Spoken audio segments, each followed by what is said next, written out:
நான் படம் பார்த்துட்டு அதில் ஒரு சீக்வன்ஸ் இருந்தது. அந்த மர்டருக்கு அப்புறம் ஒரு சின்ன ரியாக்ஷன் ஒன்று கொடுத்துருப்பாரு. அந்த ஒரு டவல் கட்டிட்டு வந்து உண்மையிலே எக்ஸலன்ட் பர்ஃபார்மன்ஸ். அப்பயே சொன்னேன் சார், நீங்கள் மிரட்டிட்டீங்க சார். ஃபுல் படத்தில் நான் எவ்வளோ பார்த்தேன் சார் அந்த படத்தில். அந்த ஒரு இடம் என்னை ரொம்ப பாதிச்சது. நீங்கள் மிகச்சிறந்த நடிகராக இருக்கீங்க, நல்லா வருவீங்க அப்படின்னா. I just want to say one thing about Vijay Antony. Vijay, you're a true hero. You can act, you can dance, you can romance, you can make music. So I guess this is what a real hero is. Bala sir வந்து பிடிவாதமா ஷாம போட்டுதான் நான் படம் எடுப்பேன் அப்படின்னு சொல்லி அப்படின்னு ஒரு கனவு. பாலா சாரோட நடிக்கணுங்கிறது எல்லா நடிகனுக்கும் ஒரு கனவா இருக்கு. அந்த கனவு இன்னைக்கு காலையில வந்திருக்கு. அதே மாதிரி இன்னைக்கு பாலா சார் காலையில பாக்குறேன். விட்டு போடுறேன்னு நினைக்காதீங்க பாலா சார். ஆபீஸ்ல வந்தவங்ககிட்ட ஒரு வாய்ப்பு கேட்கிறேன். நான் ஃபர்ஸ்ட் விஜய் ஆண்டனியோட மிகப்பெரிய மியூசிக் டைரக்டரா தான் ரசிச்சிருக்கேன். பட் அப்புறம் நான்கிற படம் பார்த்தேன்.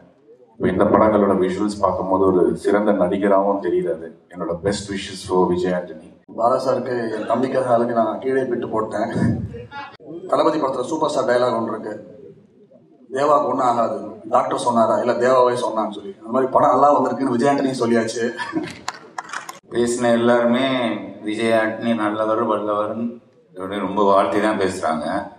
ஆனா அவர் மட்டும் ஏன் இப்படி முறைச்சிட்டு நிற்கிறாருன்னு தெரியல. இந்த முறைப்பும் இந்த கம்பீரமும் படத்துல இருக்கும்னு நம்புறேன். அப்புறம் ஷாம், உங்களோட கனவு நனவாக என்னால் ஆன முயற்சியில் நான் இருக்கிறேன். ஏன்னா அந்த 6 மெழுகுவர்த்திகள் அந்த படம் பார்க்க தவறிட்டேனே தவிர, அதுக்காக அந்த பையன் எடுத்துக்கிட்ட ஸ்ட்ரெயின், அந்த கண்ணு வீங்கி போய் ரொம்ப கொடுமையா இருந்துச்சு பார்க்கறதுக்கு. அப்படிப்பட்ட டெடிக்கேட்டடான படத்துக்காக கடுமையா உழைக்கிற ஆர்டிஸ்டுகள் தான் நான் ஒர்க் பண்ணதுக்கு நான் ஆசைப்படுவேன். அதே மாதிரி ராஜா, கூடிய சீக்கிரம் அப்பா வந்து சந்திக்கிறேன். தம்பி கால்ச்சிட்டு விஷயமா நடிச்சு அசத்துற விஜய் வந்து நம்ம வந்து இளைய தளபதினு சொல்றோம்.